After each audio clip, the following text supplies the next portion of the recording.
So the best way of learning is to learn from the question. आप question को समझो, question से समझने की कोशिश करो, ताकि ब्रेन को उस रेजोनेंस पे पहुंचाया जा सके, ब्रेन को रेजोनेट किया जा सके, क्वेश्चन पेपर के हिसाब से अपने आप को रेडी किया जा सके। आपका ब्रेन अगर रिस्पॉन्स नहीं किया पेपर में, तो चाह के भी आप कितना भी अच्छी नॉलेज रखते हो, वो आपका सिलेक्शन नहीं दिलवाएगा। So get the question, to get the selection you have to solve the question and think like how the question comes on the regular basis और रेगुलर प्रोसेस। तो आज देखते हैं कैसे ये क्वेश्चन हमें समझाने की कोशिश कर रहा है। सो द केस इज, यहाँ से बॉडी ट्रेवल कर रही है from point A C via B, और यहाँ से यहाँ तक का हमें डिस्टेंस ऑलरेडी गिवन है, दैट इज 40 मीटर। और सेम यहाँ से नेक्स्ट 5 सेकेंड में वो 65 मीटर ट्रेवल करती है। और इससे मुझे दो कॉन्टेक्स्ट ऑफ इन्फॉर्मेशन मिला, और यहाँ पे टाइम हमें दे रखा है 5 सेकेंड, और यहाँ पे हमें टाइम दे रखा है 5 सेकेंड अगेन। तो यहाँ से हमें दो कॉन्टेक्स्ट ऑफ इन्फॉर्मेशन मिल रहा है। टोटल एस हमारे को यहाँ से मिल जाता है 105 मीटर, और total time to carry out 105 is 10 seconds, that is 5 + 5। So इस क्वेश्चन का मेजर कॉन्टेक्स्ट और सबसे बड़ी मिस्टेकिंग क्या है कि बच्चे इतने कॉन्टेक्स्ट ऑफ पार्ट को लेते हैं और फिर इतने कॉन्टेक्स्ट ऑफ पार्ट को लेते हैं। अगर आप इन दोनों कॉन्टेक्स्ट ऑफ पार्ट को अगर आप स्टडी करते हो, तो यहाँ से जर्नी ए पॉइंट से और यहाँ से जर्नी बी पॉइंट से, दोनों का कॉन्टेक्स्ट ऑफ रेफरेंस जहाँ से स्टार्टिंग हो रहा है वो अलग है। इस वजह से कॉन्टेक्स्ट ऑफ आंसरिंग मिस्टेकनली आएगी और गलत होगी ही होगी। इसको बचाने के लिए आपको यहाँ पे मेन चीज समझनी है। यहाँ पे हम दो इक्वेशन बनाते हैं ए कॉन्टेक्स्ट के रिस्पेक्ट में। So as we already know, that is u t plus half a t square. तो यहाँ से अगर मैं S1 की वैल्यू निकालूं, so S1 will be equal to 40 metre, right, which is equal to half a t square plus, या और better करते हैं इसको, so the better of context is, हमें u निकालना है, इनटू में t हमें 5 सेकेंड डालेंगे क्योंकि a से b का डिस्टेंस हो गया, plus half a 5 two t square, time period आ गया। अगर मैं S2 की इक्वेशन बनाऊंगा, बहुत सारे बच्चे 65 मीटर के लिए बनाएंगे और वहीं पे मिस्टेकन होगी, क्योंकि B जो है वहाँ पे कॉन्टेक्स्ट ऑफ रेफरेंस होता है, उसमें आंसर अलग आएगा। तो यहाँ पे हमें S2 105 लेके बनाना है। तो days is equal to U into में 10 प्लस हाफ A 10 का स्क्वायर,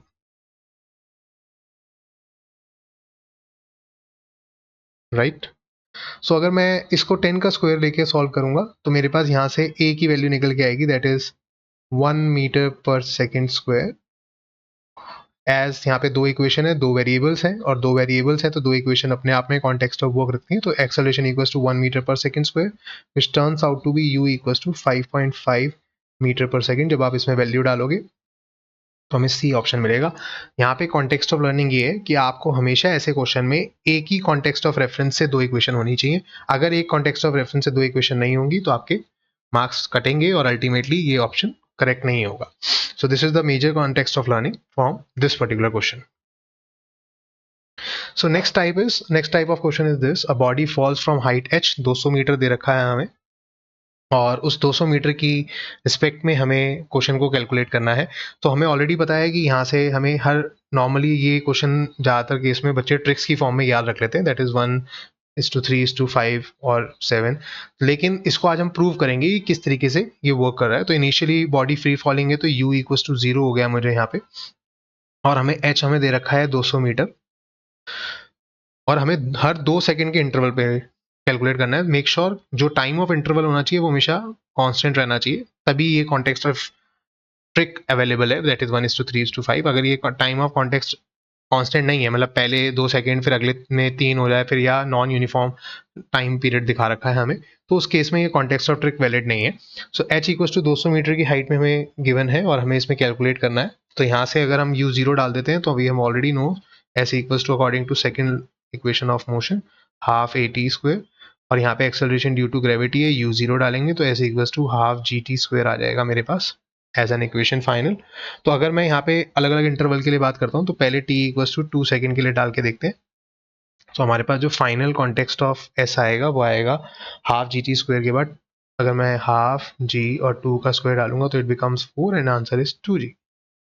फिर हम s इक्वल्स टू